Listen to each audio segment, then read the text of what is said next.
ഒരു മാസത്തെ ഇടവേളയ്ക്ക് ശേഷം വീണ്ടും ഇതാ ഞങ്ങൾ ഇടുക്കിയിലേക്കൊരു യാത്ര പോവുകയാണ്. പോകുന്ന വഴിക്കെല്ലാം നല്ല ചൂടാണ്. ആ കാണുന്ന മലകളിലെ പുല്ലെല്ലാം കരിഞ്ഞ് ഉണങ്ങി നിൽക്കുക ചൂടിൻ്റെ. അത്രയ്ക്ക് ചൂടാണ്. പിന്നെ കുറച്ച് ദൂരം എത്തിയപ്പോഴേക്കും ഞങ്ങൾക്ക് എല്ലാവർക്കും വിശക്കാൻ തുടങ്ങി. അങ്ങനെ ഞങ്ങൾ സ്ഥലത്ത് എത്തുന്നതിന് മുമ്പ് ഒരു ഹോട്ടലുണ്ട്. ഹോട്ടലിൽ കയറി ഫുഡ് കഴിക്കാനായിട്ട് ഹോട്ടലിൽ കയറി. അവിടെ എങ്ങും ഒന്നും ഉണ്ടായില്ല. ഗ്യാസ് ഇല്ലാത്ത കാരണം ഒരു സാധനം ഉണ്ടായില്ല. പിന്നെ കിട്ടിയത് മേടിച്ച് തന്നിട്ട് ഞങ്ങൾ വീണ്ടും യാത്ര തുടങ്ങി. അങ്ങനെ പറമ്പിലെത്തി. അവിടെ ചെന്നപ്പോൾ തന്നെ കുട്ടികൾ അവരുടെ ഊഞ്ഞാലയിലൊക്കെ കയറി ഇരുന്ന് ആടാൻ തുടങ്ങി. പിന്നെ അവരുടെ കളിയും പരിപാടികളും കാര്യങ്ങളൊക്കെ ആയിരുന്നു. ഞങ്ങൾക്ക് കുറച്ച് നേരം കഴിയുമ്പോഴേക്കും വിശക്കാൻ തുടങ്ങി. അങ്ങനെ ഞങ്ങൾ വരുന്ന വഴിക്ക് കപ്പ മേടിച്ചിട്ടുണ്ടായിരുന്നു. ആ കപ്പയും പുഴുങ്ങി മുട്ടയും പുഴുങ്ങി.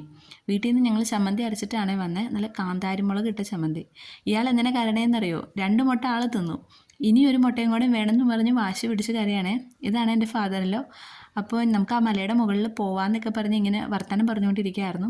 അത് കഴിഞ്ഞ് ഞങ്ങളിതാ തിരിച്ച് പോരാറായപ്പോഴേക്കും ആ പറമ്പിൽ നിന്ന് കിട്ടിയ വാഴക്കൊലകളും കുറച്ച് സാധനങ്ങളൊക്കെ ഞങ്ങളിതാ വണ്ടിയിലോട്ട് കയറ്റി വെക്കുകയാണ്. അപ്പോഴത്തേക്കും ഞങ്ങളവിടെ അടുത്തൊരു തോടുണ്ട്, അവിടെ പോയി ഒന്ന് കുളിക്കാം എന്നൊക്കെ പറഞ്ഞ് അങ്ങനെ പോവുകയാണ്. അങ്ങനെ അവിടെ ചെന്നപ്പോൾ ആണെങ്കിൽ തീരെ വെള്ളമില്ല. കഴിഞ്ഞ തവണ വരുമ്പോൾ ഇതിൽ കൂടുതൽ വെള്ളം ഉണ്ടായിരുന്നതാണ്.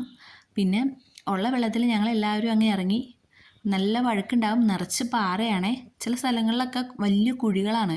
നമ്മൾ കാല് വെച്ചുമ്പോൾ കുഴിഞ്ഞങ്ങ് പോകും. അപ്പോൾ ഞങ്ങൾക്ക് ഹൈറ്റ് കുറവായത് കാരണം ഹസ്ബൻഡ് വേഗം ഇറങ്ങി എല്ലായിടത്തും ചെക്ക് ചെയ്തിട്ടാണ് ഞങ്ങൾ ഇറങ്ങിയത്. അത് കഴിഞ്ഞ് ഞങ്ങൾ ആ മലയുടെ മുകളിലേക്ക് പോകുന്നതാണ് കാണാം. ഈ പാലം വഴിയാണ് പോകുന്നത്. ആ സ്ഥലത്തിൻ്റെ പേരാണ് തുമ്പപ്പാറ വ്യൂ പോയിൻറ്റ്. അവിടെ ചെന്ന് നിന്ന് കഴിഞ്ഞാൽ നല്ല ഭംഗിയാണ്, നല്ല കാറ്റും നല്ല ഭംഗിയാണ് കാണാൻ. ആ കാണുന്നത് ഇടുക്കി ഡാമാണേ.